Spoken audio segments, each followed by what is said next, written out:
I didn't see that.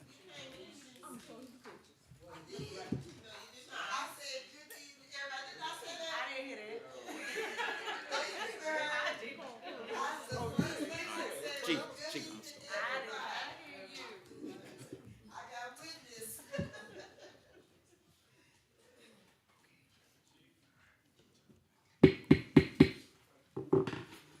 City of Port Allen, Louisiana, Port Allen City Council Committee meeting.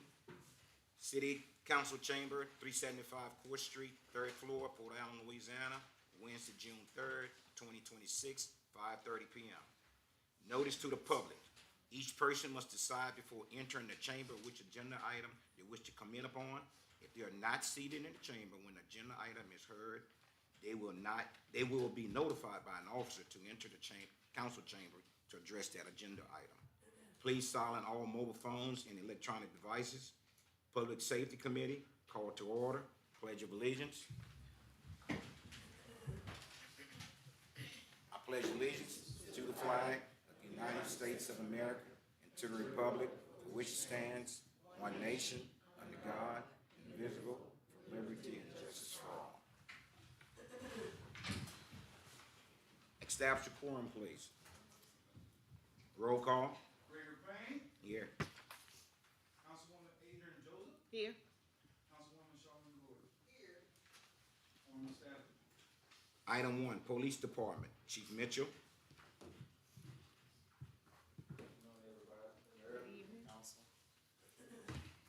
Oh, you lying. Hey, Mayor, Dara calling me. You'll see what he want. Dara calling me. You'll see what he want.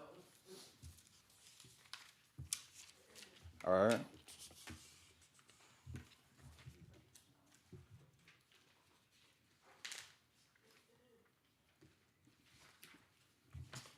All right, sorry about that.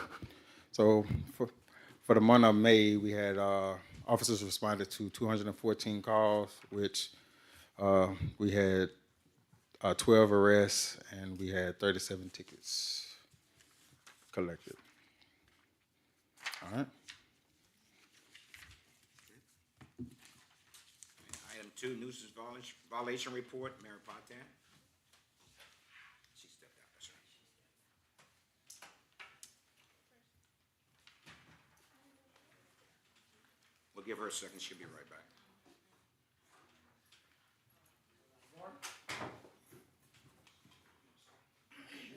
Okay, we're gonna go, there she is. Violation report, Mary.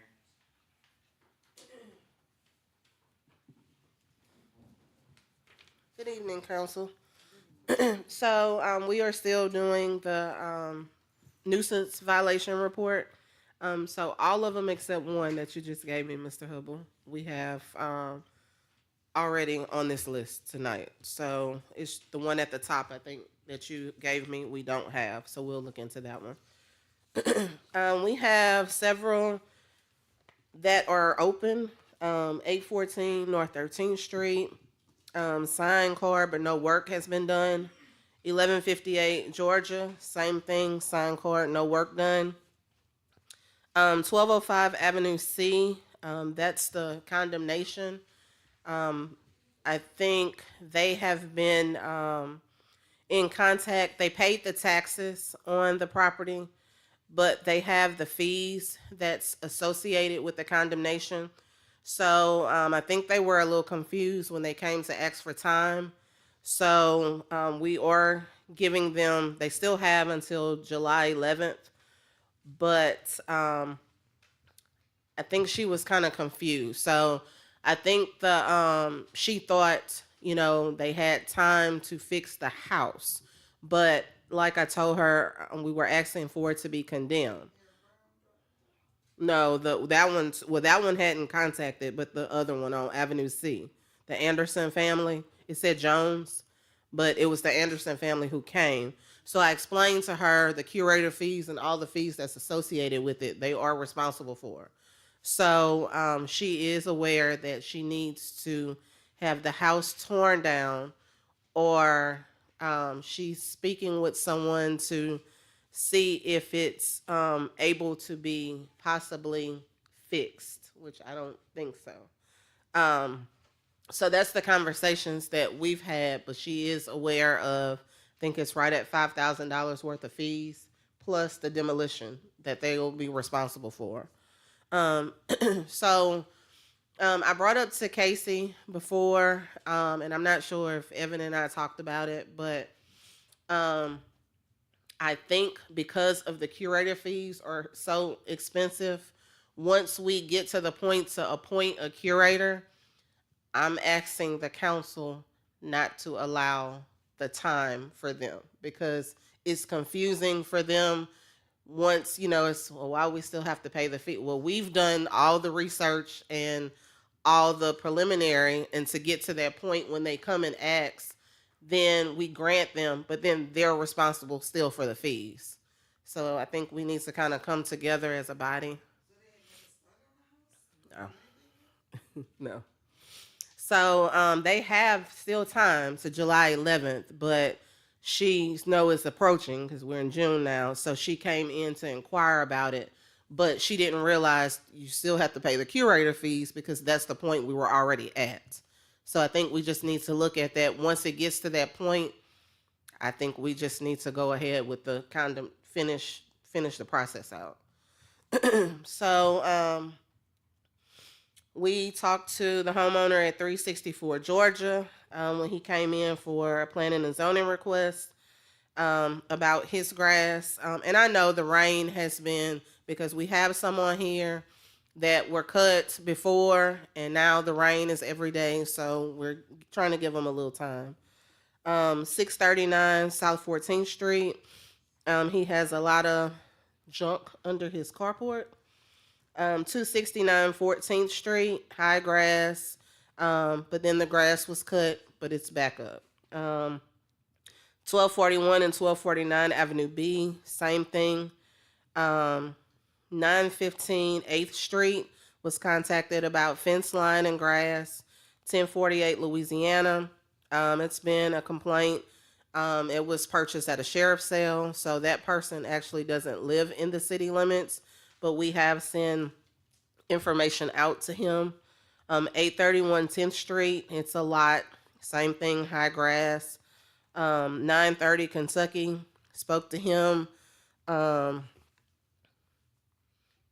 and he was rude, according to this, said his place does not need to be cleaned up, and it definitely does. 258 Palm Street, high grass. They did call back and say they will take care of it. So this is just kind of in the next week after the rain to kind of go back and look at. 434 Michigan. Note was hand carried there. 430 North Alexander, high grass and clean up grass around the fence line.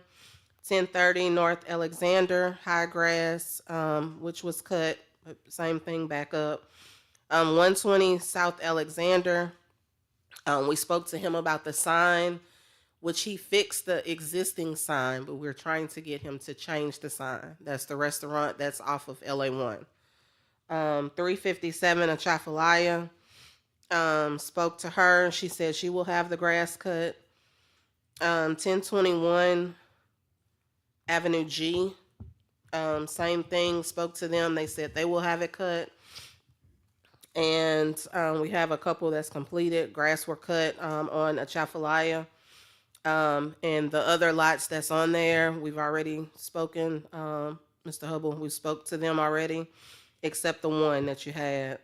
451 Harry Brown, that's the other condemnation. They have until July 11th as well. We haven't heard an update or anything yet from them. 1161 Avenue B, he has started. His dates will be up July 7th. So I would expect him to come and ask for some more time, but he has started his process. And then we have 1159 Georgia, abandoned cars, and we have been putting notes out, sending, and so I think we will do a citywide in the bills next month and just put the ordinances and that we are trying to clean the city up so everyone is aware of it. So I think we can try to reach everyone like that. Any questions? Have a problem giving people extension if I see that they have started on their project to work on, but just them just sit there and leave the time up, and then they come back and ask us for extension. I don't think it should be granted because they didn't have the opportunity, they had the opportunity to start. But if you don't start at all, and then come in the deadline of the act for it, then when you gonna start? Well, the condemnations I was saying is a little different because we do reach out to them. It takes a while. It takes right at a month actually before we can get it on the agenda. Mr. Altazan comes and gives his report. So at that time, once we hire a curator, I'm just asking the council like not to grant the family, like long lost family comes after that. Well, we have to pay this lady still, or whoever the curator is appointed. To them, like you said at first, Right. try to give them and let them know, hey, if this is, you all still Up front, right, because she didn't know that. get an extension, they'll pay at least half or something on the bill, let them know that that is their bill. Yeah. Well, she said she didn't realize, and I thought we kind of went over that at the meeting when she came. So I'm sure she may come. We talked to her legally. You know, we may set a contract, is what we told her. But in the future, just to kind of prevent that. Y'all have any other questions? Thank you, Mayor. Thank you. Item 3, discuss the proposed update to the city's emergency preparedness policy and procedure to ensure consistency across departments in advance of the 2026 hurricane season, including essential personnel designation, emergency pay and leave, and continuity of operations. Mayor Potan? And she has punted it over to me. I attended a FEMA workshop a few weeks ago in preparation, hopefully, let's knock on wood, that we do not have a hurricane. But in going to that FEMA workshop, one of the things they went over that when we apply for FEMA funds, that all of our written policies and procedures need to match what we actually do. Chief Mitchell has already mentioned with his Lexapol that we've got a lot of written things that are outdated, so we've got to go through all of our policies, and we've started doing that. It will not be ready to present next week, but I just wanted in a public forum to let you know that we are aware and we are working on updating all of our policies and procedures so that we would not have any issues with FEMA reimbursement should a natural disaster strike us. Any questions? No, but I just wanted to let the council know, I don't know if you all had got the email, but they had the Louisiana Council, update on hurricane. They had declared the day from 10/11. So check out email, cause they have, short class, let y'all know what y'all can do for y'all constituents in your district, if in case we do have a hurricane. So they had one today from 10/11, I think they may have another in the next 2 weeks, and if y'all don't receive it, I'll forward to each one. And what's the website? Because I didn't receive anything. It was the Louisiana Municipality, hurricane season forecast and pre-event planning. And it was the date from 10/11. But I forwarded it to you. I just thought everyone had it because they sent it to me. Thank you. Adjourn. Public Works Committee, call to order. Establish a quorum, please. Roll call. Chairwoman Charlene Gordon, Here. Councilman Gregory Payne, Here. Councilwoman April King. Here. Item 1, discuss authorization to obtain an independent appraisal of approximately 31 acres of land for the proposal municipality wastewater treatment facility. Mayor Potten?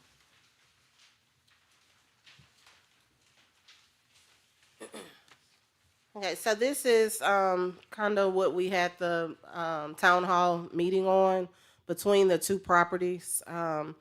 So in talking to the owners of the property on Court in Allendale, because of the amount, I think they wanted to give 4 acres to the neighboring business, who in turn turned them down. So I think they wanted to 200,000 roughly, I think is what they were willing to sell the property to the neighboring business. They weren't in the shape to buy it right now, so they turned it down. So 4 acres.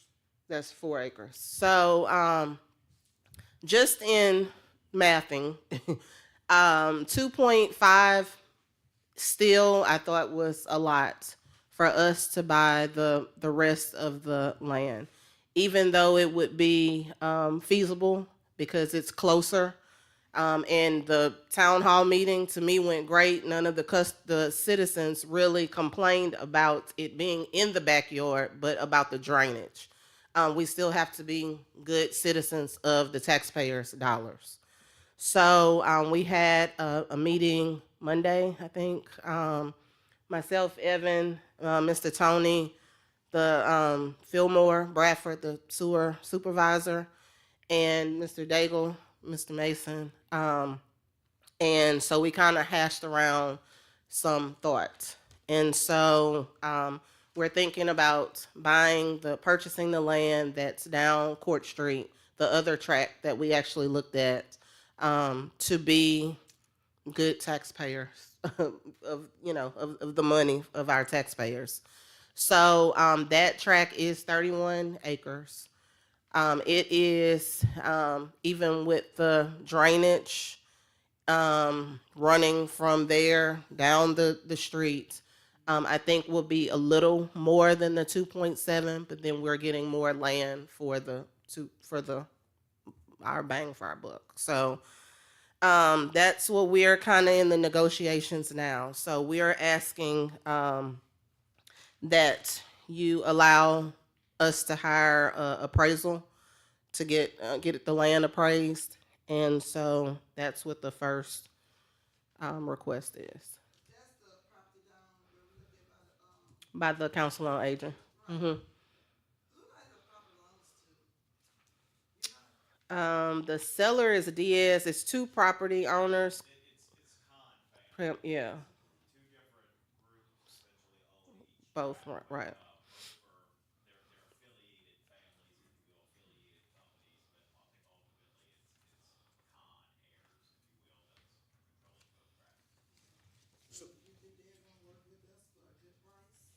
It's 45,000 tentatively that they're asking. Is there?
Well, since the compound is so generous and donate properties, we might need to ask them donate property.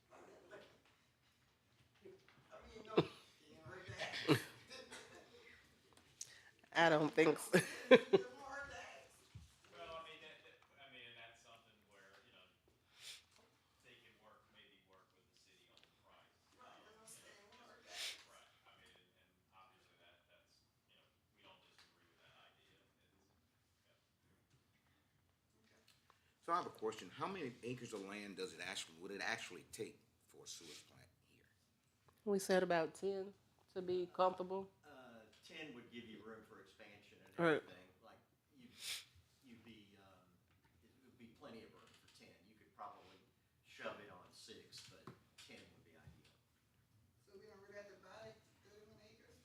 Would they sell it to us like that? They won't sell it to us like that. Probably not, but we are looking for expansion later on in the near future. For the next generation. For the other tracts of land, if we purchase, we kind of discussed that. And on that track, essentially, the plant would be located more in the middle of the track. One,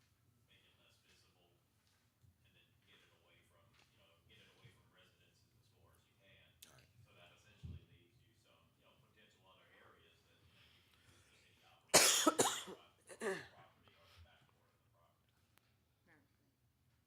Okay, I'll make that motion. Wait, anybody got any questions? We just want to make it an agenda item for next week. Mhm.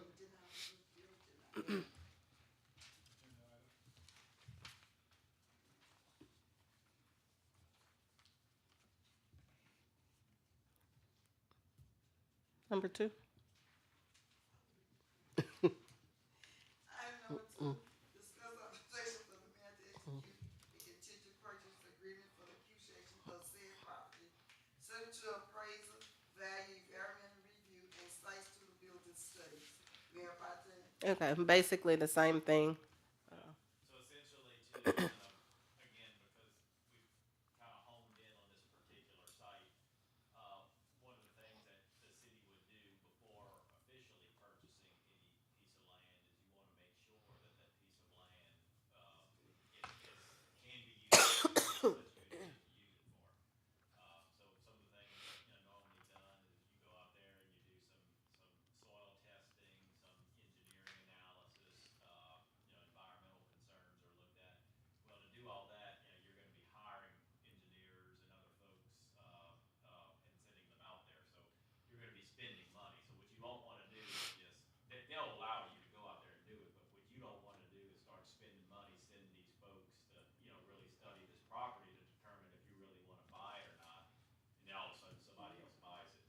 So essentially what we're asking for is permission to enter into a purchase agreement, that essentially, kind of locks the property up for a certain period of time such that it can't be sold, while in the meantime, the city is essentially sending a variety of experts to the site to, study the site and make sure it's going to be suitable for the city's purpose. So, we don't necessarily have a final agreement right now. We will have a proposed agreement though for next week, but, essentially, that agreement prevents the owner of the property from selling it while the city is in the process of doing, what's called the due diligence phase, which is making sure the property is gonna be suitable. And then the agreement would also have, something in the due diligence phase, the city can either decide to buy the property, or, you essentially, we work on a price. And obviously, the max purchase price, in the purchase agreement, even though I don't think we would have that prior to next week, but the max purchase price would be whatever the appraised value is. Now, this might sound crazy, but I just wanna ask her, when we pay for all of this here, would that go toward our purchase price, or that just money that we just spent just to get it done? That's just you doing your own analysis, your own investigation to determine if you want to buy that property. Because, a property may be suitable for one use, but not suitable for another use. So the owner of the property is gonna be, look, it's up to you to determine if you want to buy my piece of property based on your intended use of it. So, that's just cost that, a purchaser, a prospective purchaser would normally incur. Asking for it to be made an agenda item. Anybody have any question, concern? Agenda item? Adjourn. Call to order, establish a quorum, roll call. Chairwoman Adrian Joseph, Here. Councilwoman Charlene Gordon, Here. Councilman Garrett Hubble. Here. Announce the appointment of Jason Hammock and Sherman. I think we need to amend it first. You can do it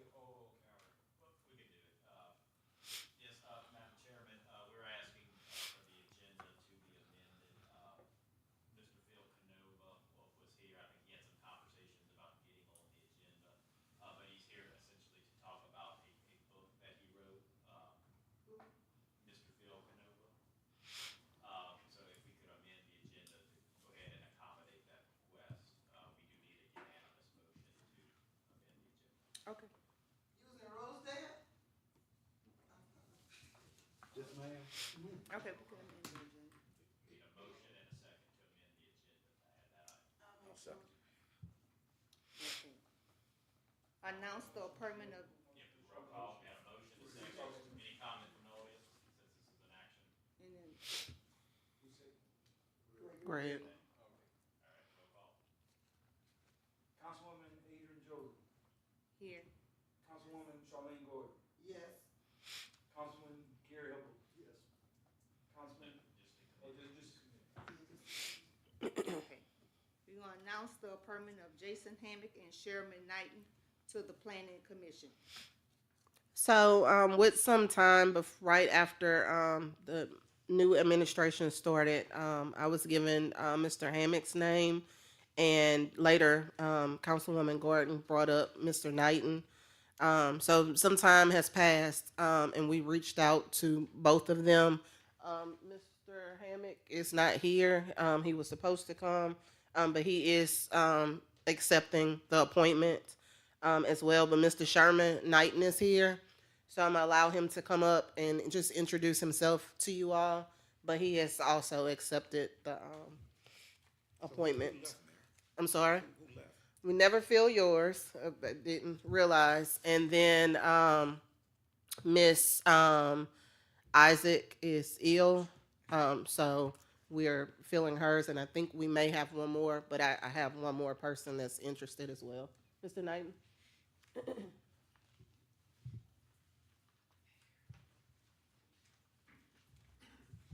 Good evening. My name is Sherman Knighton Jr. I live at 1120 Maryland Avenue, and I would like to be on the board. Miss Charlene Gordon, I talked to her, and she explained things to me.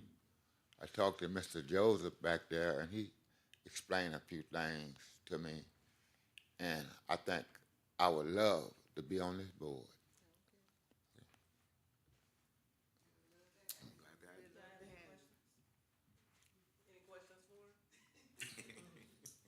Any questions? Welcome aboard. Thank you. Thank y'all here. God bless. Yes, agenda item. No, yeah, that's what We don't have to vote on it. Yeah, he's in the front. We don't have to vote on it. Okay. Update the community development activities. Okay, that's me. Miss Rose is out. So, the mayor's leadership camp starts July 15th through the 26th. We are asking for y'all to kind of pop in and talk to our campers. It will be from 8:15 to noon each day, I think, except on the 19th. I think we're going to get them to come at 10 because they have a ceremony at the museum that day for 12. So we're going to bring them over there to that. In June, I said July? Oh, I'm sorry. It's June, I'm sorry. Also, lunch will be served for the kids daily. The summer feed program did partner with us, so they're going to feed them except on Fridays. So I'll feed them on Fridays. The reception recognizing Ms. Juneteenth in her court will be Thursday, June 18th at 6 p.m. at West Baton Rouge Community Center on Jefferson. The dedication of Heritage Park will take place at 10 a.m. on June 19th. Juneteenth Freedom Festival will take place on Saturday, June 20th, beginning at noon. And Senior Citizen Luncheon, which I gave tickets to everyone, will be served at 1 p.m. at the William and Lee Community Center. And that is on that Saturday, June 20th. Excuse me. And then the festival naming announcement will take place at 3 p.m. at William and Lee, also on that same day, June 20th. There will be food, fun, and live entertainment for the whole family. And we still have vendor spots. If anyone's interested, the vendor spots are $50. So, Councilman Joseph, so you, for the luncheon, you're gonna use, you need our help to help and serve this year like we did last year and all.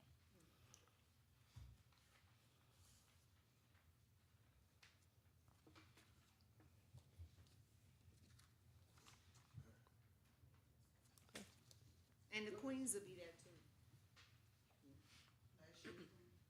Last year queens and this year queens. No, adjourn. Oh, I'm sorry, babe, I forgot all about you, Miss. You're about to run me off. I swear, I promise I'm only gonna be 3 minutes. I promise. I promise. I promise. We get to talk about the queens, say it, I'm sorry. No, that's quite all right. Thank y'all so much for giving me an opportunity to announce my book that is I'm very proud of. It's called A Sleepy Town Awakens, the Civil Rights Movement in the Town of Plaquemine in 1963. When I retired over 4 years ago, there was 3 things I wanted to do, and one of them was to do some research on Iberville and Plaquemine's history from 1946 to 1978. And the reason I picked that time frame is for Iberville and Plaquemine, the authors had pretty much written books. There's about 3 books that really deal with Iberville, and they stopped around 1946, 47. So it seemed to me to be good to try to fill in a gap.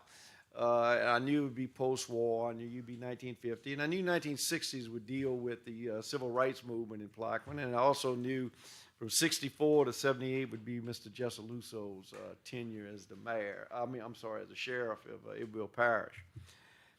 After I went through 1963, though, I realized that there was so much going on, and Iberville and Plaquemine was actually in the very center of the national consciousness at the time.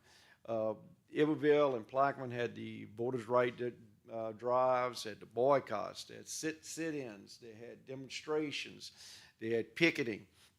They had the governmental bodies acquiring injunctions. They had governmental bodies using tear gas, using high-pressure hoses, using law enforcement on horseback with cattle prods to disperse the marches.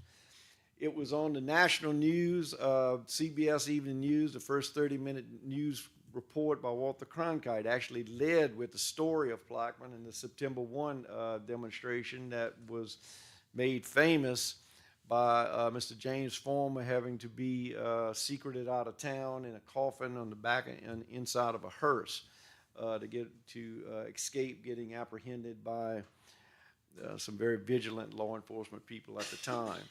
And at the time, Mr. James Former was probably as significant a national figure of civil rights as Dr. King was with his Congress of Racial Equality group that had actually started around 1942 with the Freedom Riders riding the buses to the various segregated areas in the South.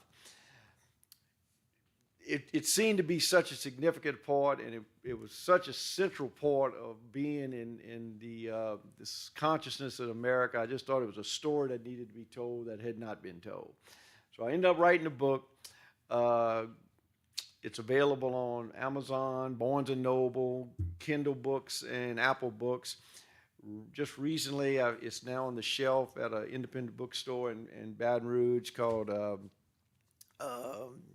Baton Rouge Red Stick Reads, right on there on Government Street.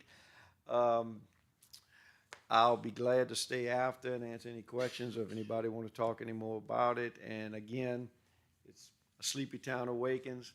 Thank y'all so much for listening and taking my announcement. And you can adjourn now, Ms. Joseph.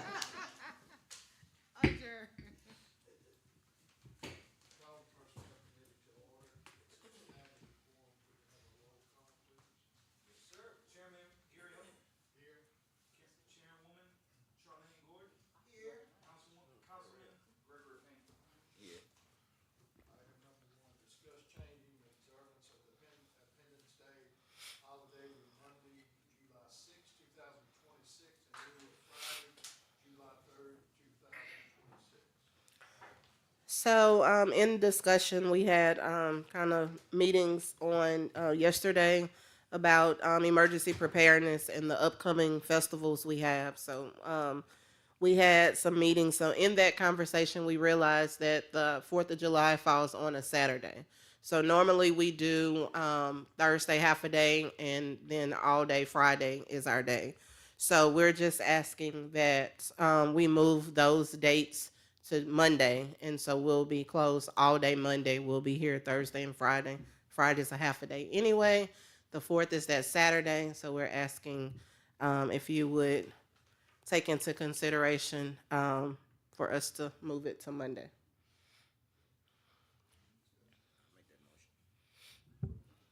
Next week. We'll put an agenda item, yeah.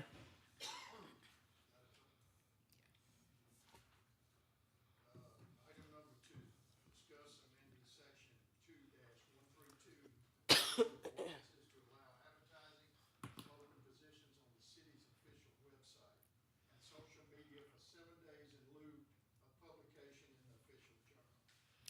So, in the beginning of each term, prior administration did the same thing. Come to X, the West Side Journal has closed. So, you all voted to make the Advocate our official journal. No one looks at the Advocate. The Advocate is very expensive for us to run ads. Small as we can get them is 900 or more. So we're asking that we make our Facebook page and our website that should be up within the next 2 weeks, our official journals to post on. We have talked to Mr. Summers. He is, we've been in conversation, so I'm going to leave it at that for now because we've kind of talked about that. But he knows kind of where we are with that. But of course, he would share until he gets to the point that he could. Right. Just a point of clarity, we'd still have the Advocate as the official journal because you are required to have an official journal. And that official journal must meet certain requirements. Essentially what this ordinance though is gonna change those when we have vacant employment positions. Right. Instead of having to advertise in the official journal for vacant, employment positions, the ordinance would be changed so that that's not now required to be placed in your official journal. Other things would still have to be advertised in your official journal, depending if state law requires it to be in the official journal or not. But just, our ads about vacancies that we're seeking, such and such, a person to fill such and such position, that would no longer be put in the official journal anymore. But can we, if we have to do the official journal, instead of doing the job description, just say we are hiring? So. Well, that's essentially what you're doing, is you're Right, putting, but instead of say- running those in the official journal, you're putting them on your website, and you're putting them on your social media. So we're not gonna use the official journal at all? No, there's Not for the postings, for the job postings. still other things by law you are required to use an official journal for, so this doesn't affect anything on that. This is only about posting vacant positions.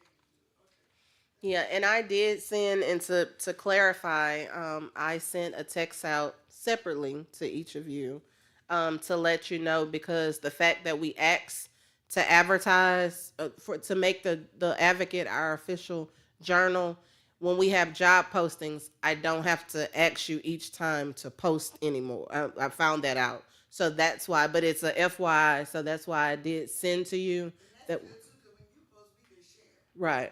So that's why I sent the text out to you all to let you know what vacant positions we did have open.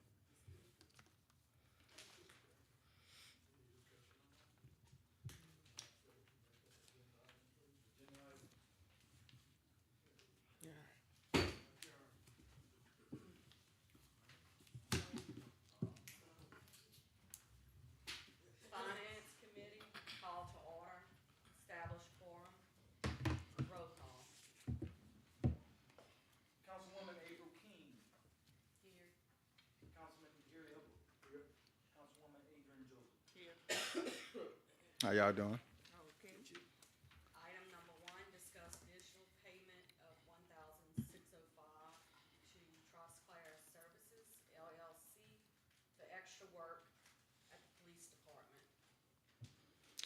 All right. So a little over a month ago, I ended up meeting with this company who came did a walkthrough, and upon the walkthrough, they ended up seeing the property, and they originally gave me a quote of $1,900. Upon starting the process, it had a lot of things up in the police department that's been accumulating since before I was here. That when they started moving a lot of the things around, we was able to start uncovering a lot more dust, grit on the walls, holes in the walls. So they had to do more sanding, more fixing and moving a lot of things around just to get to a lot of the areas. So one of the reps I ended up getting with me immediately and ended up telling me, hey, look, man, it's a little bit more than what it looked like from the surface. So from there, I just wanted to bring this to you guys' attention so we can kind of cover it. Despite the additional cost to this, which make it $3,505 total, it's still cheaper than everybody else that gave us quotes. The next one close to this was like $15,000.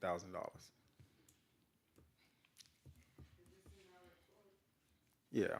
So and the invoice you'll see is what those other ones. I don't have the other quotes. I can email them, but as of right now, this is the one that this everything that they had to do for the police department that I have on that I put in front of you guys.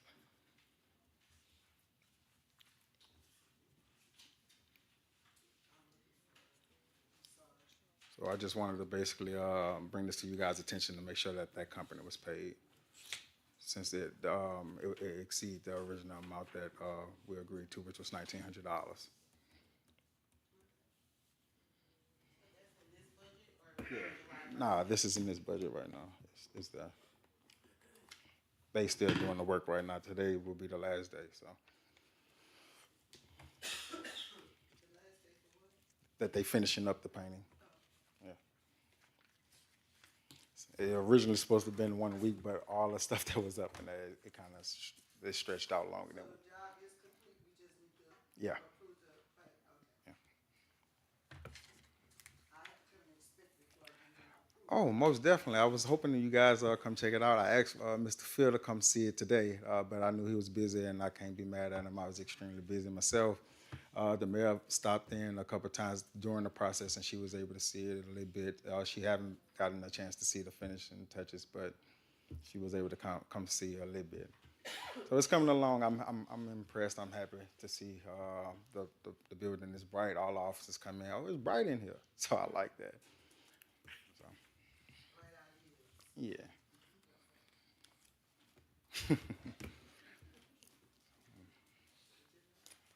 Yeah, I like to make it an agenda item.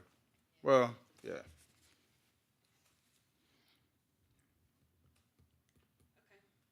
Item number 2, discuss purchase of 4 Verkada cameras and hardware with 3-year software plan at a cost of $25,731.40. Also, y'all have this in front of y'all. At the end of April, going into May, I met with this company. One of the reps came out to me and showed us their product, which I've spoken to you guys before on the importance of trying to bring our community to the 21st century by putting more cameras and stuff over here. So they gave us the luxury to demo the three of the cameras, which we was able to get them put up and try them out. Immediately upon putting them up, they helped us out immediately. We had an incident that ended up happening right in front of the cameras. We got called. Upon being called, I was able to go directly into the phone, see the person, get a description, pass that information on to the shift supervisor. They was able to make contact with that person, apprehend them, and resolve a situation before it escalated. So that's one of many examples I can give you guys on why we need more cameras over here, and that's why I'm pushing to get these cameras. We still have these cameras, these demo cameras up as of right now, but I'm asking to get these 3 Verkada cameras plus an additional one along with the hardware and a 3-year software agreement. So the camera that you have now, how long are they gonna let you demonstrate on the camera? Well, we at the end of the demonstration right now. So.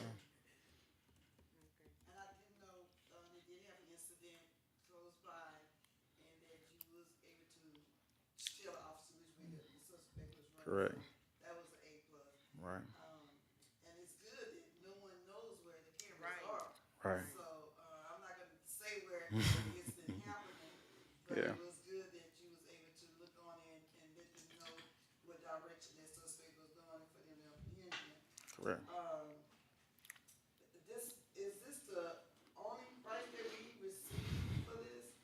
I mean, did you search anywhere else, or this the cheapest that you found? Yeah, all the cameras. I have talked to what there's who that was Motorola. I've talked to Motorola. You of course y'all know about Flock, so it's the third company.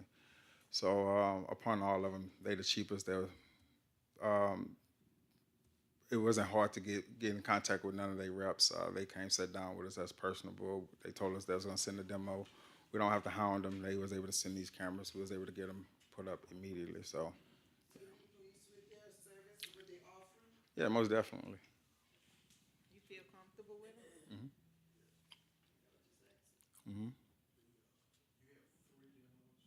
You're correct. I'm asking for additional, which would make it 4. Yeah.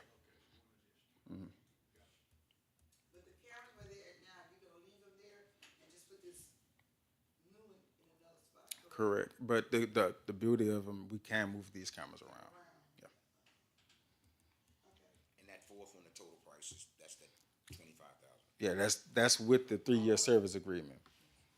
So if you look at the back, the third page, I have it highlighted for you guys. You'll see that's the quote at the top. That's the camera price and the 3-year software agreement. Yeah, Bruley using them right now. Bruley have 38 cameras. 38? New Rose got. Correct. Yeah, most definitely. And once again, I want you to hear this again. Bruley have 38. Yes. I was referred by Bruley. So can you give us a discount? This is a discount. For more cameras, Oh, instead of 4, I mean, you know. that's one of the things that I'm trying to do. I'm trying to get more cameras. I'm working on it. I just was taking it a step at a time. Once we end up demoing them, and Why do you get discount if you get more instead of this 4? That's what I'm asking. I would say Mr. Andy with Pillium/Vicata, they are reasonable. He's been easy to talk to, so I'll reach out and see what we can do going in the future.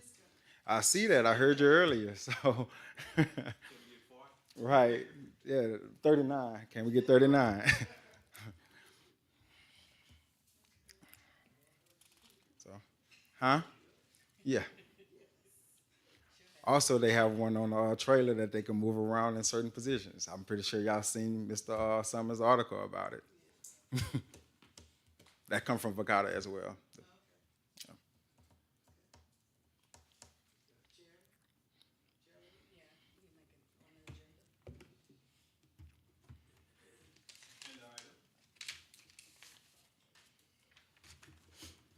Item number 3, discuss purchase of 3 mobile radios and hardware from Service Communications at a cost of $7,457.04.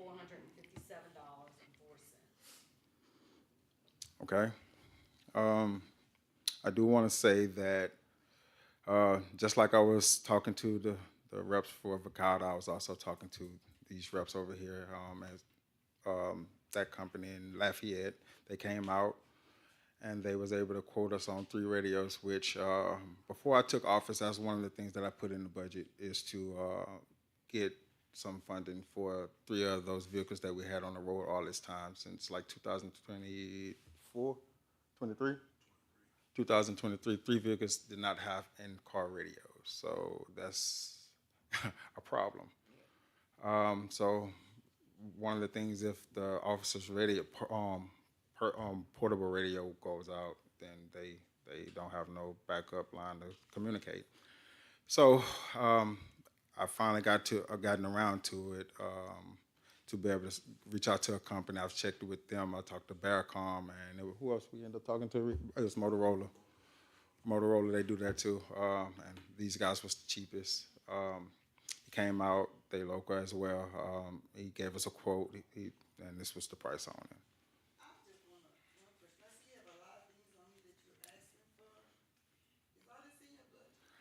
I'm glad you brought that up. So yes, it was in my budget. However, I did not push to do it earlier simply because it's nobody's fault or nothing like that. We had got our budget, but we ended up getting us the increase. So I was just trying to wait it out due to I knew the budget was here and the increase bumped everything that I had got a little closer. So I was just trying to let everything balance out. So that's what took me a while to actually start pushing to get these things. I was waiting towards the end of the fiscal year to be able to get all this stuff because I didn't want to go over my budget since I ran into that hurdle. So that's why I'm pushing to get it now. But I do want to say, out of everything that's on this list, the first two is the two that I'm pushing to get as of right now. The other two I'm looking to. I've talking with the CPA. I've spoken with Mr. Dago over there. I'll get the other two on the other. Yeah. But you just want us to approve it? Correct. Then we can start working everything else out on the other end. So you say the first two, you're talking about The the vac- 1,600 and the 25,000? No, let me recorrect that. The radios. I need the radios right now, and I need the cameras right now. Yeah. And the others on the back end? Yeah. Cause I wanna know what kind of budget you had. Yeah. So and I'm sorry it seemed like I'm throwing everything to you guys so sudden, but that's the reason why. Because I was just trying to make sure I didn't go over my budget. Okay, so we can add that to the agenda. Item number 4, discuss purchase of 4 digital speed limit signs at a cost of $12,000. Around this time last year, I want to say it had to be May or June. I've spoken to all of you guys about the digital speed limit signs, and I told y'all the importance of why we want them in our community. Once again, they go along with the theme I've been speaking about, which is 21st century policing. A lot of people speed. We know that, and these one of the things I feel like will be a huge deterrence to slow a lot of guys down, or a lot of the people, the drivers down. So the price is $12,000. That's where it is at. We had at sometime last year it was cheaper than that, but that's the current pricing on it. So We have a couple, right? no, we do not. We never gotten back around to it after discussing it in one of the committee meetings in the past of last year. So I'm. You talked about it last year. Is that the one still where when they speed the ticket read out or something? No, it don't. No, it just keep up with the data so we can. Yeah, it keep up with the. Yeah, I did. But these right here specifically just focus on the data. Now, since we were talking about Brewley, Brewley does have a speed limit, and they have a sign that lights up at night to tell you to stop. Mm-hmm. And I think in the intersection by Hubbins and North Alexander and what is the Highway 1, Mm-hmm. we probably need something right there to let the people know that they need to Slow stop. down. Because they really just go across, and that's where most of the wrecks are. And then when I say that, it's highlighted at night, around saying They stop. do. And that's at the corner of Louisville Lane and Louisville Extension Lane going toward the old Backcliff Avenue. Yeah, I'm the chief of police, and when I see those signs, I even slow down. So I think it's just something that naturally slow you down. Yeah. So So what you need the most right now? the first two, which was the cameras and the radio, the in-car radios. This is something that I'm bringing to you guys' attention, but I can tackle it in the next fiscal year. So this don't need to be on the agenda then, it's just. Yeah, I was just bringing it to you guys. Well, I think I can still go ahead. What you think, Mr.? You're buying this for next fiscal year? Yeah. So, you can go ahead and approve it. If he has the money in his budget for fiscal year starting July 1st, approving it at the June meeting, basically, once July rolls around, then he can go ahead and act on it. Okay. You can make that agenda item. Agenda item, F4. Item number 5, discuss approval of 5-year SAAS agreement with SOMA for the Core Force records. All right. system for the police department. All righty. So as of right now, I'm about to pass this one on to Assistant Chief Smith. He sold me on this product, and I'm gonna let him explain to you. This is he finna explain it to you. No worries.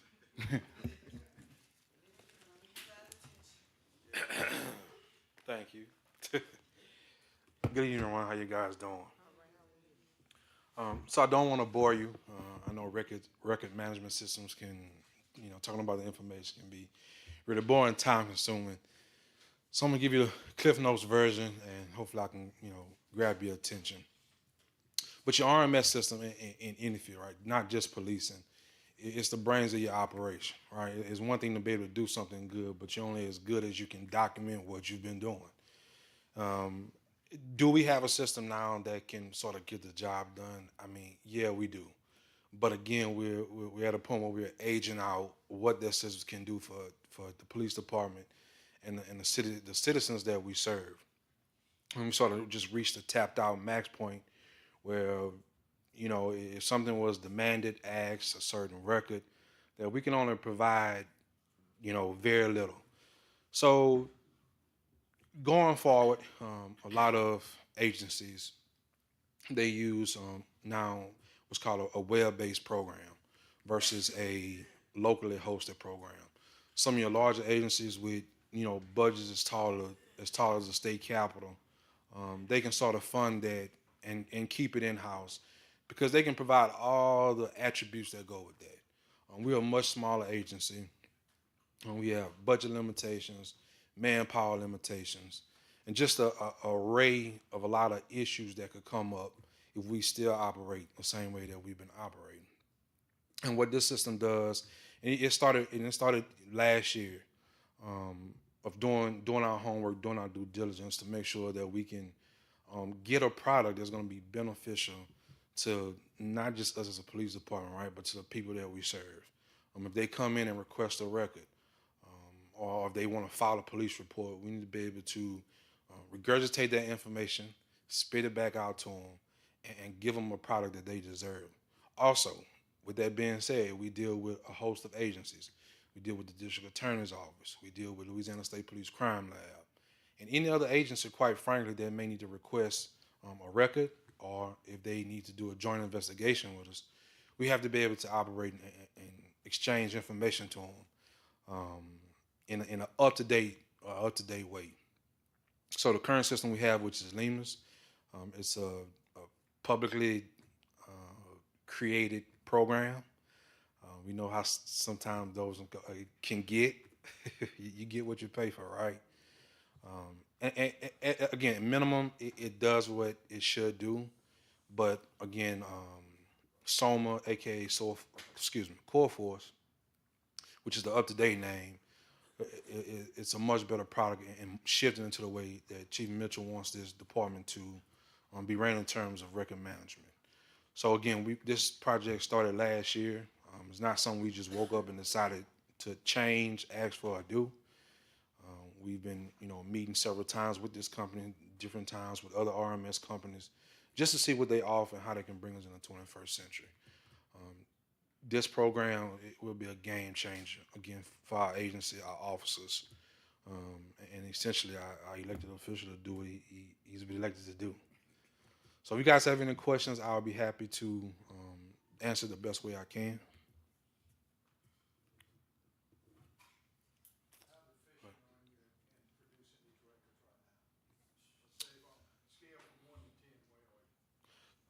I would say about a 4. Yeah, about a 4. So with the 26,000, that's the setup fee or whatever y'all need, and then it comes to the figure after 18,000. Yes, ma'am. So when you have a big migration of data, you have a new implementation of a system, it requires that company to come in, get with our officers, get with Chief first, then get with our officers, train them, show how it works, make sure it works, and get on board our IT company, just to make sure everything works correctly. It's set up, the data that we want has migrated, and pretty much just the functionality of it. And then, so that's why that's a higher than. Would they train y'all only to Oh no, ma'am, no, ma'am. So we definitely been through that trial. I say trial and error, but we've had 2 or 3 hour meetings, with their representatives, going through the program, showing us what it does, and how we can benefit the most from it. And we really, trust me, we really put them to the test. And of course, we always use what we have now and what we've been using to compare what we can and can't do. And it's been night and day of what we can do and what we should be able to do. So it won't be just a try it out and like it. We've been through the ringer with it. So it's just like if I come for a police report, instead of me have to wait 2 weeks where I can get it right then and there? Oh yes, ma'am, absolutely. As long as it's approved, you'll be good to go. Yes, ma'am. Right, a better format. Right, and then just be the ability to be able to talk with other agencies. Again, our district attorney's office, they won't have to wait for a paper copy. It'll be real time, up to date. I mean, instantly. As long as that officer puts it in and it's approved, they'll be able to have access to it. Excuse me. So this the only company that y'all checked into, or this the only company that does that? No, ma'am. So, Core Force, aka Soma, whichever one you want to use. Another one, we looked at Motorola. We looked at Axon. I'm talking about the price wise. Oh, yeah.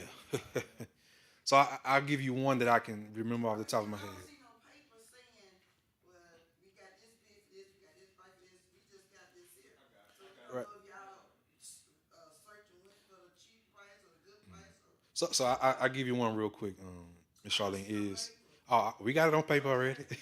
Trust me, it's on paper. But Taylor built this RMS company out of Mississippi. It's one of the first ones we looked at.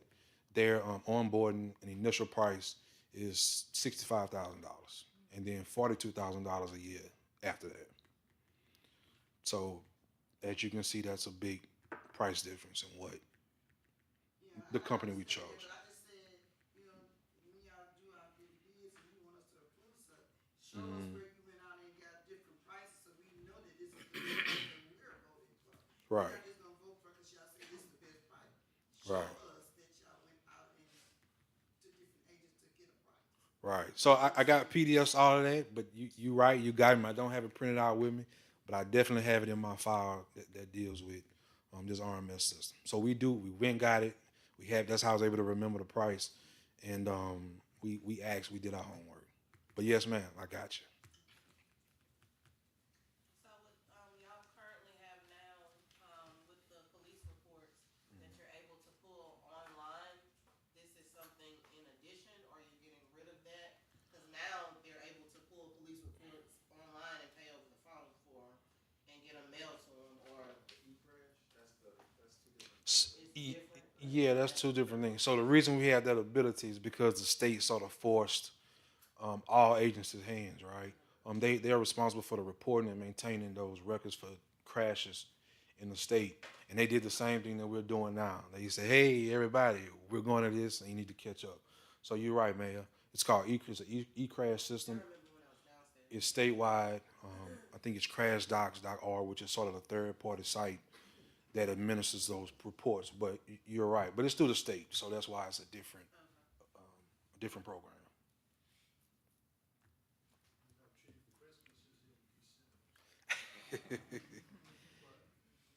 In June. Correct me if I'm wrong, but if we go items 1 through 5, we're looking at roughly $73,000 if we grant all that. To me, it's my personal opinion, there's one thing that needed to be done. The cameras, I'm on board on that. The mobile units, the mobile radios, well, how can you be in contact if you don't have them? Sure. The 4 digital speed limit signs, definitely. And then this, because I believe that reflects on your department, number 5, to be presented in a professional manner. Sorry. My statement is, when we talking about these cameras and everything, how much is one human life worth? Because this could save it. Sorry. It's been proven over and over again. Personally, I mean, my feeling is 1 through 5,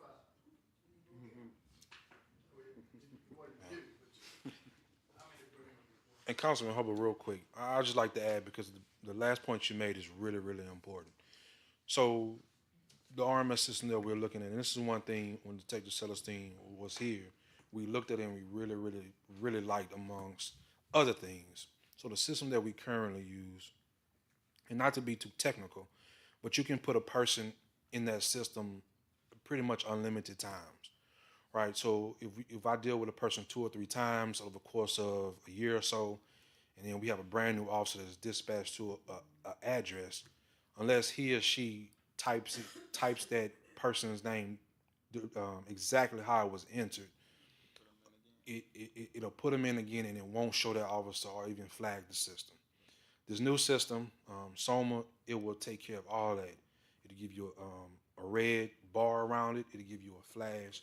So when we search a person, or you get dispatched to a house, there's no more 6 entries in the system of this person. It's 1, and it'll be attached to all the calls. And that's really, really important, because that's not do justice for either side, right? The people we're serving are the officer that's being dispatched. And I hate to send an officer with just a year experience, and I have 13, and I'm fully aware of this person and the way they may behave. Not every time, but the way they may behave. And just to send them in an ant pile it's not fair. I mean, it's not professional. So again, that's one of the things that we really, really liked about the system that we currently can do. Oh yeah, it's a really, really good system.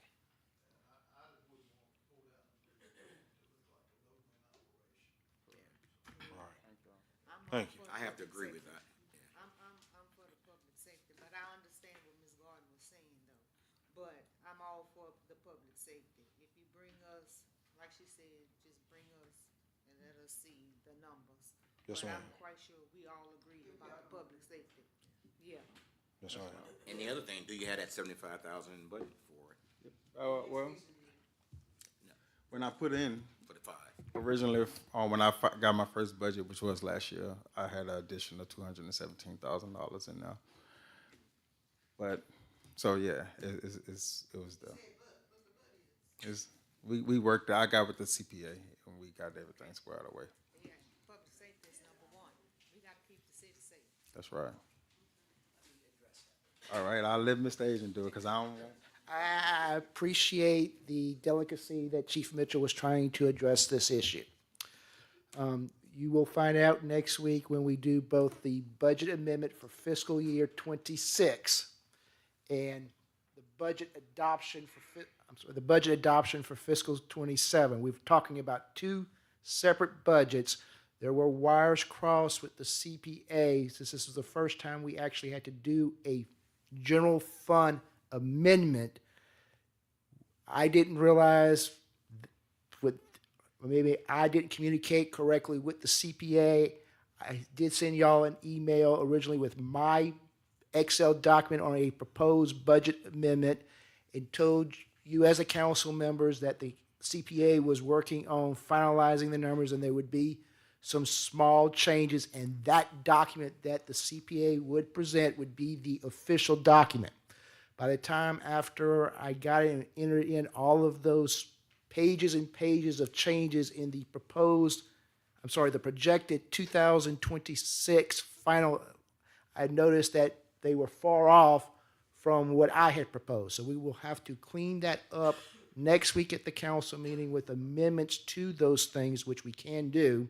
But for the fiscal year 27, which I was going to talk about when we get later on, the Louisiana Governmental Budget Act for a proposed budget, not a budget amendment to the current budget, but the one that for fiscal year 27, we cannot substantially change what was introduced in May. I've already checked with the auditor, and substantially change is open to interpretation.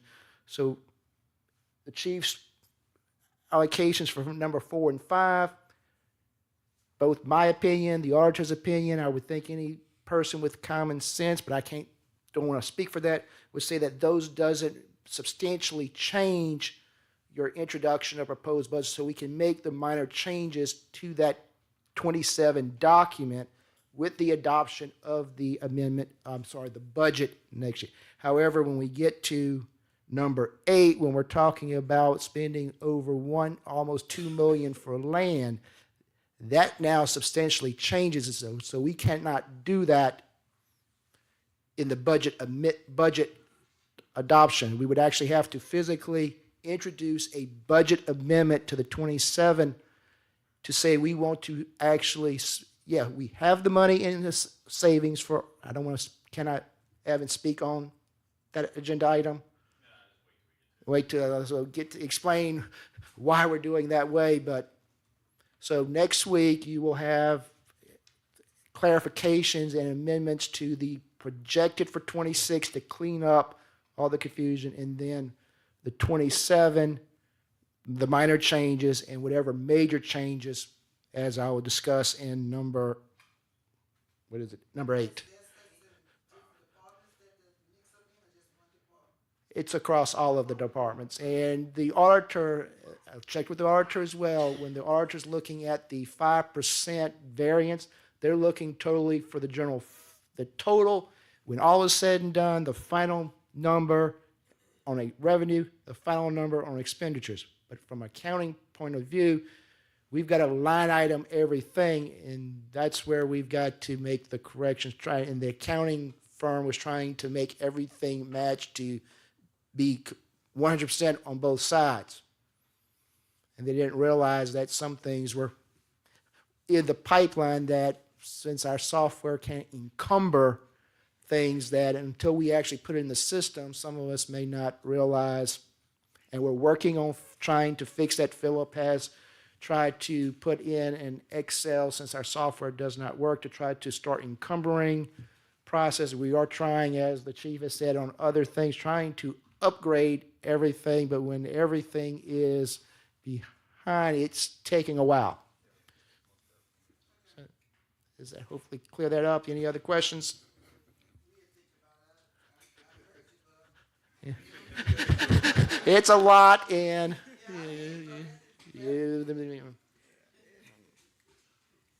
Anything else for me, y'all? Thank you, Adrian. Good. Thank y'all. I'm sorry, I just want to mention one other thing that Ms. Gordon brought up when you questioned the chief about having those different quotes. It is something, I don't know if Chief will comment, but I have told the chief when he's come to me much earlier with, I forgot which project, make sure you've invested, is this the cheapest one? And the second thing I've asked him to do, get with other municipalities that have implemented this, like with the cameras for Bruley, if they're using it, find out what problems they've encountered in the implementation so that we don't encounter them and try to, because as we're coming along and we implementing these new things, there's always hidden costs that, the vendor says, you also need this, but the vendor's job is to sell us. It's our job to make the question. So I have expressed that to the chief and to everyone. Ask other municipalities what problems that you've encountered so that we can hopefully be ahead of them and don't find out after the fact. Try to be good stewards of the taxpayers' monies. Item number 6, presentation by Servline regarding their products and services. Thank y'all for having me here tonight. My name is Dantario Dansby, but I just go by Dan. Makes it a lot easier to remember that. I'm here to talk to you about a Servline program. I've talked to the mayor about this program a couple of times, and so I wanted to come down and present to you all. A little bit of background. I'm from Chattanooga, Tennessee, so my accent is a little bit different from you all. Just know that it's from the South, but it doesn't have that twang quite like you all do. So talk to you all about the Servline program. What we do is we partner with different cities, municipalities, utility districts to offer and I'll pass these out. I'm gonna keep one of them. Thank you, Mayor. What we do is we partner with different cities, towns, and water associations to offer a leak insurance policy. And what that means is when your customers or constituents have a high water bill due to a leak, what do you all currently do? And I know I can't really ask you all questions. I'm just putting it out there. And what we found is a lot of different cities and towns, especially here in Louisiana, cannot offer a leak adjustment or do not offer some type of leak adjustment for their constituents. And the reason being is because you would be giving away water. And what we've come up with is a insurance policy that pays for that. So if a customer comes in and says, "Hey, I just received $1,000 water bill, and there's no way that I'm at fault for this," instead of you all putting them on a payment plan, I think that's what you used to do. I don't think you can do that anymore. But instead of your customer service team having to go back and forth with this customer to try to help them, and there's nothing that they can really do, what our program does is sends that check over to the city. So if their average water bill is $50, but they got $1,000 water bill, what we do is send $950 directly to your customer service team, and they just pay the average of $50. The goal is to make it where the city is receiving their revenue because you've all produced that water or purchased that water, or whatever it may be. And then also making sure that your customers are taken care of, because if they have a leak, most people can't afford to have a plumber come out and pay them $150 service fee or $200 service fee, and that's just for them to roll the truck, and then also turn around and pay the city or the water department for $1,000 water bill.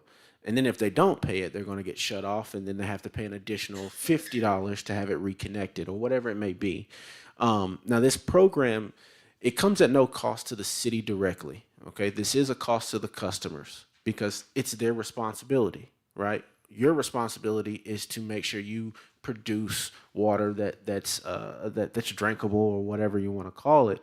And that's kind of where your responsibility stops. It's at the meter. Once it goes through the meter, it's their responsibility. What we want to do is ensure your revenue that's at risk. And what we found is that a lot of cities and towns, if you don't offer a leak adjustment, if you can't offer a leak adjustment, you will have some customers that get $1,000 water bill, $2,000 water bill, and they never pay it. And then you can't go after them. And you may have a deposit that's $100, $200, $300. But if that water bill was $1,000, right, and you have their deposit of $300, you still lost, $700 or whatever it may be. So what we want to do is help, anyone who needs that. But with this program, what we do ask is that this is something that goes on the utility bill as a line item, or some utilities will implement it into their base rate. I personally like the line item because it gives your customers the choice to say they don't want it. So they can call in to us and say, "Hey, the council said that there's this new program that's going to start in 30 days or 60 days or 90 days. That's going to be $1.75 or it's going to be $2 a month, but I don't want it. I don't need it. If I get $1,000 water bill, I can pay for it." But those ones that can't, that an extra $5 on their water bill, extra $10 kind of puts them in a tight situation. This program is for those, and they can have it, right? So we don't want everyone to have it that doesn't need it, but we do want the ones who need it to be able to have it, right?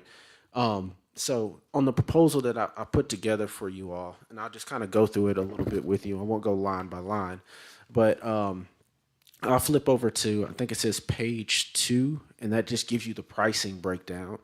So what this is we do this for water and for sewer. So the cost of it for a $2,500 limit, and what that means is your customers would get one adjustment every 12 months over 2 billing cycles up to $2,500. And the cost of that is $1.80. Now, when I say insurance, this is not like car insurance, homeowners insurance, where if you use it, your rate goes up. It's a flat rate for every customer. So on the residential side, that's what the flat rate would be. So if they use it, the next year it's still going to be $1.80, or the next month it's still going to be $1.80. It's not something that as soon as you use it, your rate's going to go through the roof. It's just a flat rate there. And then we do this for the sewer side as well. I did put on there a combination rate. And I'll just be honest with you, I don't like the combination rate. And the reason why I'll say that, just so you all can understand, is that If you have the $500 limit or the $1,000 limit, that's the total that you can get. So if your water bill is $1,000, typically your sewer bill is much higher, but the most that you're going to get is $1,000. If they're separate with the water and the sewer, separate rates, $1.80 for each, you would get $1,000 for water, $1,000 for sewer. Does that make sense? So that's why that pricing's a little bit different there, because you don't get as much coverage. I'm going to flip over, and as I say this, we actually do this for commercial as well. So we consider churches commercial. Some of our partners haven't updated that to say, hey, we have to charge you a commercial rate. Since we are insurance, churches would fall underneath that. And so we want to cover whoever needs it. And a lot of time your small businesses and your churches are the main ones who need it on that commercial side. So I'm just going to do a comparison on this next page. I think it says page 3, right? So currently, if I remember correctly, Mayor, and you can correct me if I'm wrong, currently you don't have any type of leak adjustment policy in place, right? You don't do anything in-house. There's no benefit qualifiers. There's no covered benefits. There's nothing that when your constituents have a high water bill that you can do for them currently.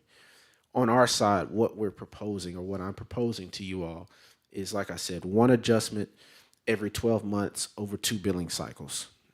Why we do that is because our partners told us when we started this program is that, hey, typically when a customer gets a high water bill, the next billing cycle started. They need help with that one too. It's going to take time for them to fix it, have a plumber fix it, whatever. We typically say that it has to be 2 times their average water bill. We don't want their average bill to be $50 and then they get a $60 water bill and they want to file a claim. That just doesn't make sense when you're paying $1.80 a month. You don't win doing that. The covered benefits, this is just our standard coverage that I put together.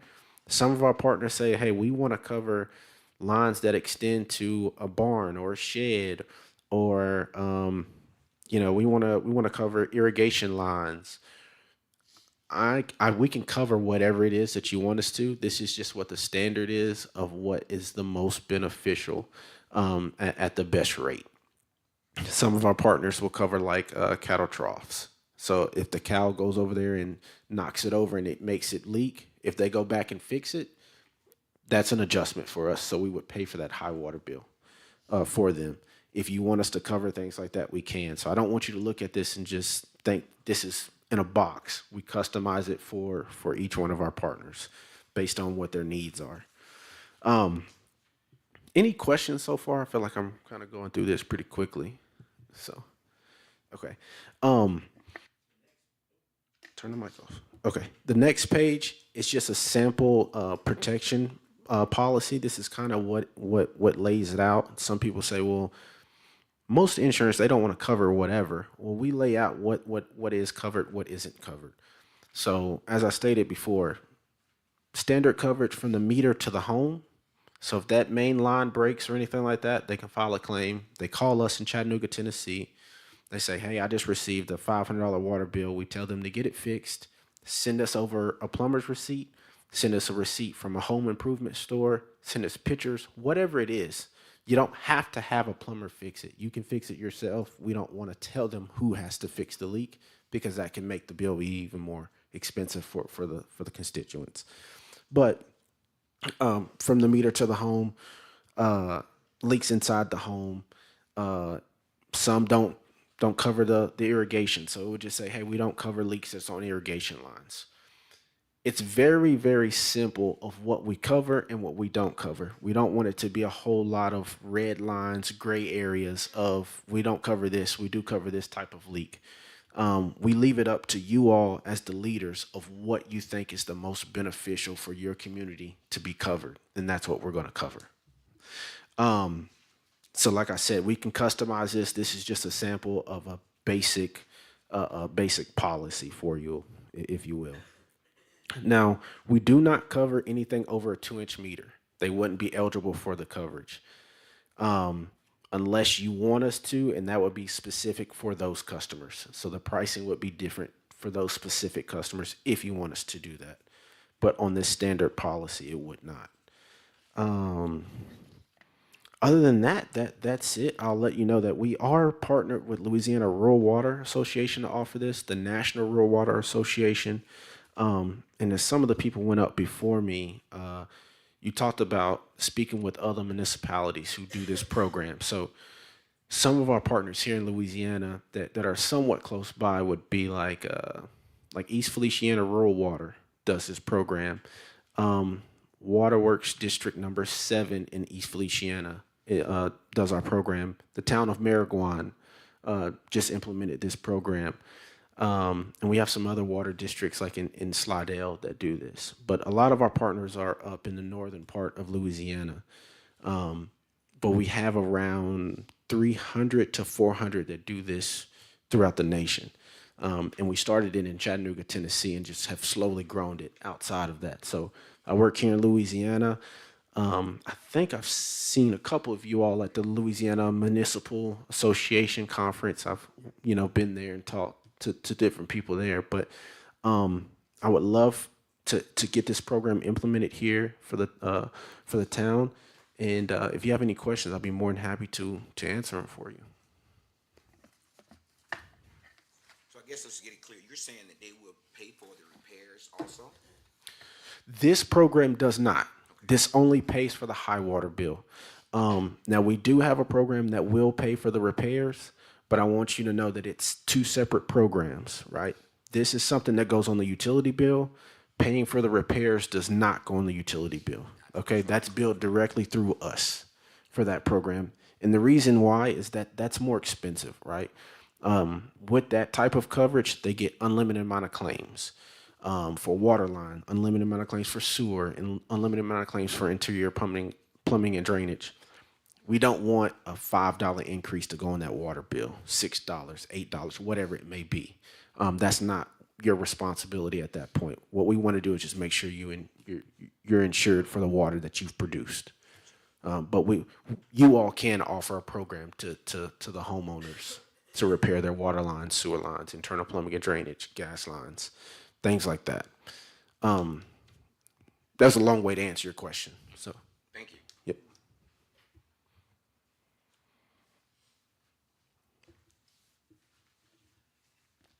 I have two, clarifications or inquiries. First one, when we're talking about adjustment, I want to make sure that Louisiana law says we cannot physically adjust the bill. So this would not be an adjustment. They're using the terminology of adjustment to calculate how they're going to send a reimbursement check for paying some of the costs of that bill. We, as a city of Port Allen, would not be physically adjusting a water bill, even though in that terminology it says adjustment. The second thing, for clarification purposes, I want to make sure we're all aware of how this works. When you said there's no upfront cost to the city, who's collecting these $1.80 premiums? How is that something that this? I think you did answer that the city of Port Allen is putting on a utility bill, and for those customers, so the hidden cost to the city of Port Allen is going to be the record keeping of when people want to opt in or opt out, and then collecting those payments on an insurance bill and then sending a payment every month. So there's record keeping that's a hidden cost when there says no cost to the city. And that's a great point. So there is a administrative cost, if you will, and that's something that you kind of do now as far as answering those phone calls and things like that. But the record keeping part is correct because the city holds the record of, we go based off what you have, right? And we will always do that because we don't want your customers to call us and there'll be a disconnect.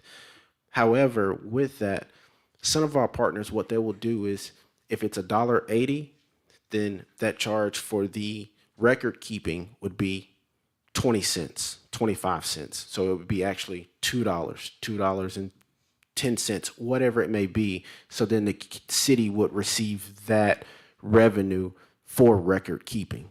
Does that make sense? And that's totally up to each one of our partners who want to do that. And many of our partners do. Whatever cost you come up with It's totally fine by us, but we do send that letter out to each one of your customers. That comes on us. We pay for that. We make sure each one of your customers get that. If they can cancel anytime they want to, and they can call back and enroll anytime they want to. All of our calls are recorded, so if a customer calls in to us, you all have access to that. We send it over to your team, and it's a file, and you can go through and just pull up every single call that's come in, so you know what the customer service is like for your town.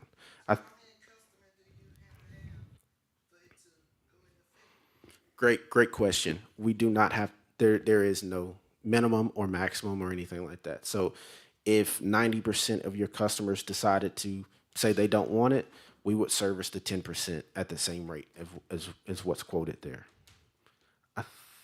I think Miss Councilwoman King has a question. I mean, the fee's gonna be included in the bill. Yes, that's right. That's right. Yeah. Yep. It's not gonna be like separate, that they would have to call y'all. No. It would be on that because you're the holder of who's all in this program. So how often do you increase the price? Because I know they're not gonna stay at 180, so. Great question, right? When you think about insurance, it's typically always an increase. What I see with the partners that I've had in Louisiana, we have not did an increase since, I haven't seen one. We've been doing this since 2020. And the reason being is because you'll have some years where you have a lot of claims and you have some years where you don't, right? We look at it at a 3-year time frame. So if year 1 you had a lot of claims, but year 2 you didn't, then year 3 it was midway. There's no reason for us to change that pricing because 1 year claims was high, the next year claims was low, next year claims was midway. With this program, you all know it. Raising the water rate sometimes gets people really, really upset. We try to keep it at that cost of less than $2 to make sure it's something that's feasible for the customers. So we don't typically see a rate increase unless you have 3, 4, 5, 6, 7, 8 years of we're running in the red. Does that answer your question?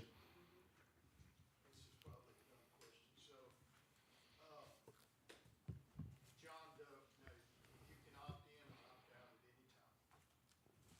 So John Doe has a traditional $50 bill. All of a sudden, he's got a $1,000 bill, and he says, "Oh, I want that insurance." What's the waiting period? So great. No, that's not a dumb question. That's a great question. We can't go in the rears. So what it is a 30-day wait. So if they opt out of the program and then they receive a bill and then they want to get back in it, we can't pay for that because that was a previous month. It's going to be 30 days before you can file a claim, and that would be for that next month's bill. So we wouldn't be able to go into the rears.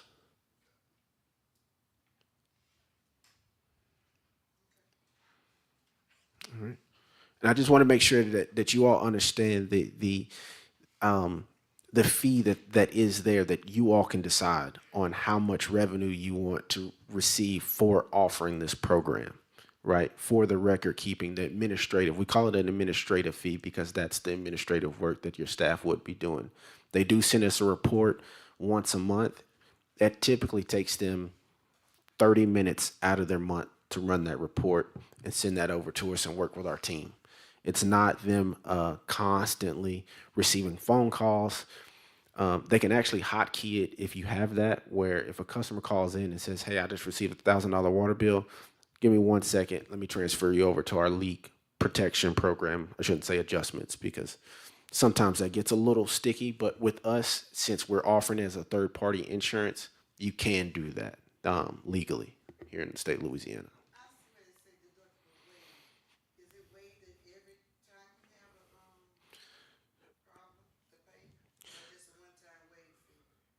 So deductible is what their average water bill is. There is no deductible. Does that make sense? If your average water bill is $50 and you receive a $1,000 water bill, you would normally spend $50 on your water bill. You pay that to the city, so it's always waived. Does that make sense? There is no deductible paid to us because you're using That's what you normally use. That's your normal usage each month. Does that make sense? Yeah, with this program, there is no deductible. There is no deductible. So what we'll do, we'll have, our assistant, finance person, she does the utility billing for the city. We'll get her to call the places that you use and kind of see Yes. how it goes. When you came to talk to me, I explained to you kind of what, and I told you we don't do adjustments, so that, Yeah. let that be clear. But, for some reason, some companies mail things to our customers that call and think we have something like this in place anyway. So, you know, some of them say good things, some of them say bad things, but like I tell them, as of then, that is no company affiliated with the city, has anything to do with us. So, when you came, you know, I explained to you, hey, we kind of had this same conversation, you know, but over the phone, not knowing that they were mailing it out to the customers anyway. Yep. So, this is where we are. Yep. And anything that we put together with the city, we get that approval from you all before it ever goes out. So the letter that we send out, the brochure to inform your customers to say, hey, this program is going to start in 30 days, 60 days. We do ask that it has some type of city logo or the return address for the city, so they are informed about it. And I know you all talked about posting stuff on Facebook. We will put together any any content that you need for you all to put it out there to educate people that say this is something that the city's doing. So then they would know that, rather than the letters that go out and then they kind of call. I would think, just my opinion, the council has to, you know, to approve it. But my suggestion, being that I've done bills before, is to send something out and maybe not say take a poll on it, but I would rather send something out for them to say, yes, I want to opt in, versus putting it on their utility bills and they have to call us and we get all the calls saying, you know, hey, I don't want this, what is this extra fee? Because we do get a lot of calls once they see any slight increase in anything. So that will, if, you know, if decided, that may be something we want to do first, look at, to see if, I guess, kind of who's interested, besides just, before just putting it on the bill. And you're right, Mayor, I've had some calls from some constituents about that letter that's been out. Right. It's been for a while. Yeah. I will say that we've tried that approach, not to say that we wouldn't try it again, but we've tried that approach with like Louisville Water, which is a huge water company. I mean, they have hundreds of thousands of customers. They've spent their own money trying to educate their customers on that, close to $250,000 to get their customers to enroll in it. When you send something out to get them to enroll in it, most people won't. But if they have that $1,000 water bill, that's when they want it. And that's when it's too late. And so what we don't want is for people to, if you send a letter out and say, do you want this or do you not, you may get 4% that reply back to say, yeah, I do want this, or I don't want this, or what, just any response at all.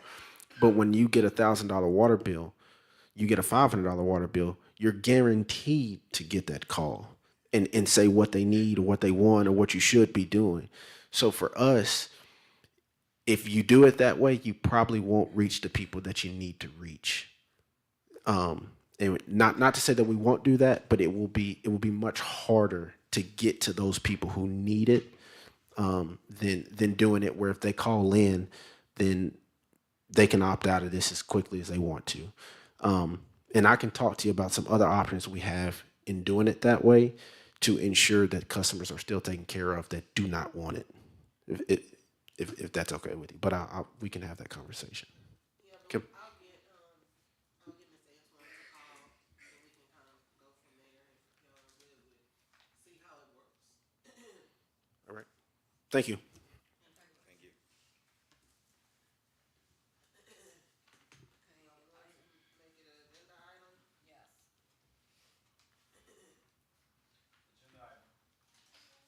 Item number 7,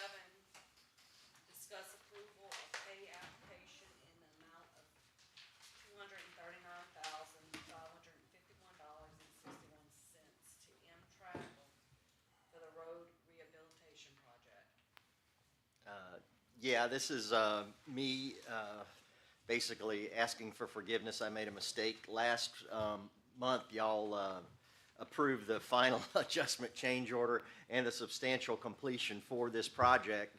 I had thought we had already approved their actual pay app prior, in the prior month, but obviously you did not. And so for the city to be able to pay them, we need to approve the actual pay app at the next meeting. Totally my fault. I just thought. Ms. King got the, Oh, yeah. Ms. King got the call, and so I got the visit today. Yeah. Just send them my way and let them beat me up. It's, Yeah, they were. so I just asked that be put on the agenda. Yes. Thanks. Item number 8, discuss introduction of 2026-2027 budget amendment to allocate funds for acquisition of properties for the new municipal wastewater treatment facility. All right, as a Larson Act community, the council appropriates money, and there's a specific way that you appropriate money. Just saying we have the money in a savings account and we want to spend it to purchase the land is not the legalese way. We formally have to do it, and I've checked with the auditor since we've introduced the 26-27 budget last month without physically appropriating that we're going to spend 2 million to actually purchase land for the sewer plant. It has to be a budget amendment because that would be substantially changing the introduction. So next week, after we approve the 27 or if you approve the fiscal year 27 operating budgets, we will then have a amendment to introduce to appropriate funds to purchase the land. Now, those funds would be coming from the ARPA savings account. The ARPA account has now been officially closed, so the money that has been set aside in case we had to pay the money back is now available for us to use elsewhere. So that's where we would be using the money from in savings that doesn't appear on a budget and revenue report. You would be appropriating for the city of Port Allen to move the money from savings account into our operating account to pay for the land. If that makes sense, or any questions on that? So yes, we have the money to pay for the land, but it's in savings, and since we don't physically have it delineated on that document last month that you got, the auditor says that would be, when you're talking about 1.5 million as opposed to a couple thousand, that's a substantial change. So we cannot simply just make it in that. We've got to go through the formal budget amendment, which is introduce an amendment at one meeting, have a public hearing at a subsequent meeting, and then actually adopt the ordinance at a subsequent meeting. So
I just have a question for Adrian. yes, sir. Do you have enough extra funds to put over to the side for Ms. What's the name? Mistakes? Because he just said he made a mistake and it cost you for $239,000. Let me clarify on the number 7 on that did not hit that mistake that he referenced when he said the mistake did not cost the city an extra $239,551.61. The state has a lot of. What Mr. Aricall was saying is that he meant to make that pay application get processed he thought it got processed last month, but it didn't. So that's why he's asking for it now. But the city would have paid that last month had he put it last month. Well, that's the same thing. Now, we already have the money, just forgot to pay. He's gonna forget you got $2 million you putting aside right Mr. now. Jones, He's gonna forget again. That's our different pot. that's different, Mr. Jones. Yeah. The reason I'm saying That's it is different, because Mr. Joe. every time I look at the meeting, Aricall, he got a mistake. Mr. Jones, I'm a that was citizen. different. I'm a citizen. What do you say, Councilman Joseph? I'm a citizen. With the pay, I would like to speak on the pay application. When it was presented to me, or it came across my desk after the council meeting or whatever, pay, and my memory says I've always seen where we formally approved pay applications. I checked with legal, I checked with the auditors. We approved the substantial completion, we approved the change order. The change order that you approved last week actually has this amount as the new amount when we took off that, I believe, $8,000, I believe it was. Do not quote me on the actual number. So this number is actually in the change order plus the retainage that they would subsequently get paid later on, the retainage that we hold to make sure there's nothing. So mathematically, and common sense says, y'all have approved the change order, y'all have approved substantial completion, therefore, y'all approve this. But the way the law is written, we've got to formally, as an agenda item, say, pay the pay application, and that's what Mr. Aricall was referencing, that particular piece of paperwork didn't come through. The money was already allocated in the budget for, I think, $500,000 for road projects last year. We bid it out with the Louisiana Public Bid Law, I think, what, the $279,000, I think it was. So it came in. Well, 3 roads was over the budget, so we went with 2 roads to be underneath the budget. So y'all formally approved the application for the bids. Y'all formally approved the bid awarding to Amtrak, whatever the amount was. We formally approved the reduction in the change order, but we did not formally approve this. And Louisiana law says we've got to formally approve that. And I did not want an audit finding because they do look at all of our bid projects to make sure we followed every single thing. So I was doing my due diligence when it came across to see, can we pay them? Because, like I said, we did the substantial, did the change order. It seems common sense to me, but I wanted to make sure. And both legal and auditors said, no, we had to do this unless we were be in violation of the contract. The contract for payment was 45 days post the note. So June 10th council meeting still falls within that 45-day period. Yes. So how long has Airtar been with us? That I cannot answer.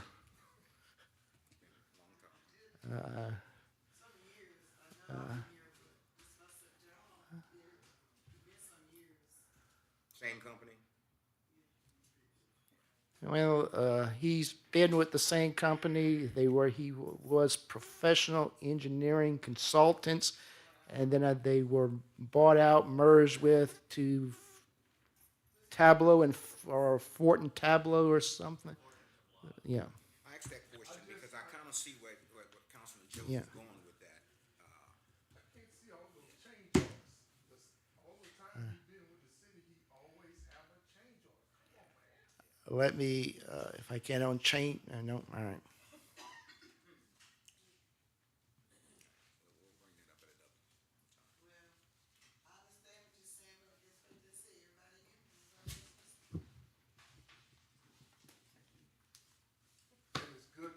It's not just the question mistakes. those mistakes, because down the line, you don't want that same mistake to get by you. I'm just making a comment. I think if we start questioning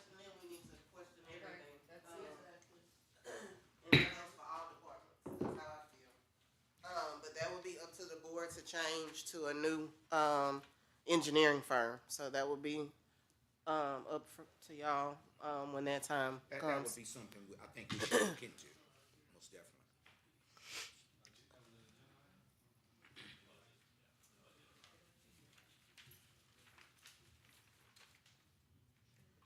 So the only correspondence that I have is, I'm sorry, adjourn your, okay, I'm sorry. The only correspondence I have is Republic. Mr. Steve Smith came to see me on yesterday, I think. They are changing from the boom piles that are on Saturdays. We are going to put, they formally sent something, so we're in the process of putting that up on our website and Facebook pages. But they are formally changing from Saturdays to Mondays. So the same Monday pickup that's on this side of City Hall will continue along with the boom piles. So that's the claw truck, the little brush piles that people have out. It will no longer be on Saturdays, starting, I think, the 22nd on both sides. Yes. So, to Mondays. And they will be coming as well. The July 31st is the end of their contract. We have not started, talking about everything's going up. So I know that's probably, it's going to go up. We didn't talk about an amount. So that may be something, we don't have many garbage companies, to look into.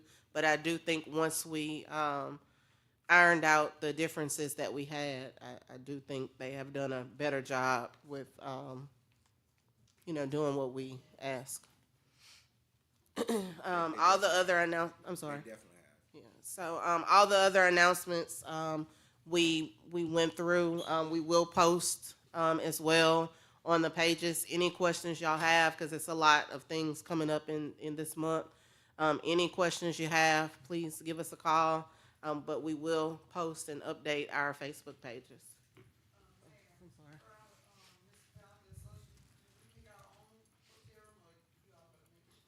No, ma'am.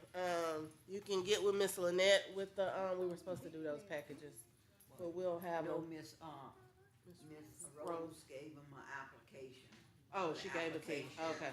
Yeah, y'all send an application into City Hall, give it to City Hall, and they all gonna be turned in at one time, except you have to make your hotel reservations and pay for that.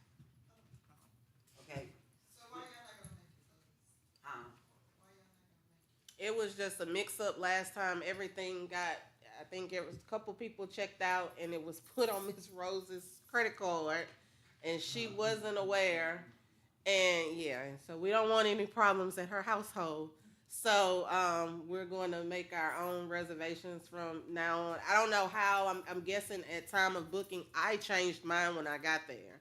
I don't know what happened, but a couple people checked out, and their amount was put on to her credit card. From the And last trip? so, yes. To Lake Charles, I think. They were, I don't know who it was, but it was put. I know when I went, I said it was booked through, but I need to change it with my card, and so I'm not sure the confusion, but it was hers and two other people charged to her I credit didn't card. pay for anything, I can tell you that. Yeah, we can pay for ours. Pay when we get there. That's how it normally be anyway. Once you make the reservation, we just give them our personal card and they charge off the card. I didn't give him anything last time. I don't know. I made mine, You have so to make your own reservations yeah. now. But the city is paying for the registration, and then that way, if but if you don't go to the conference, you don't have to worry about reimbursing the city back. You just be out of your own money. So. I'm sorry. I just wanted to bring recognition today to Mayor Patan and Jason's 20th anniversary. Oh, thank you. And Mr. Patan wanted to do something special for you today. Oh. Oh, I can now. Come on, let us have it. 20 years ago, but I got a couple of questions to ask you. Really? 20 years ago, today was a very special day. Agree? Yes. All right. 2 years ago, in December, in this very room, was a very special day. Yes. Correct? Yes. Well, about 23 years ago, we were robbed of a special moment. You know what I'm talking about? No. No. By the girl in the jewelry store. Oh, yes. So do you believe in second chances to make things right? Yes. You do? Yes. Oh.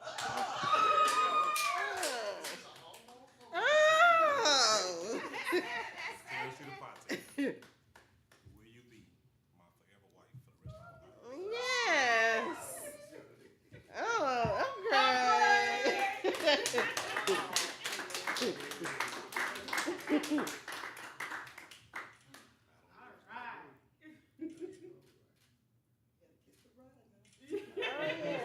Perfect. Oh, thank you.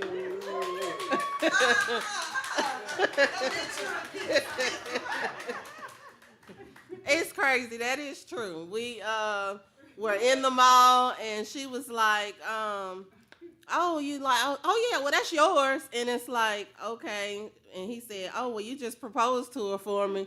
So we never had the formal proposal and all that. He just kind of put it on and we went from there. So thank you. Thank you. Thank you. You surprised me with that one. Thank you. I'm like, what is going on?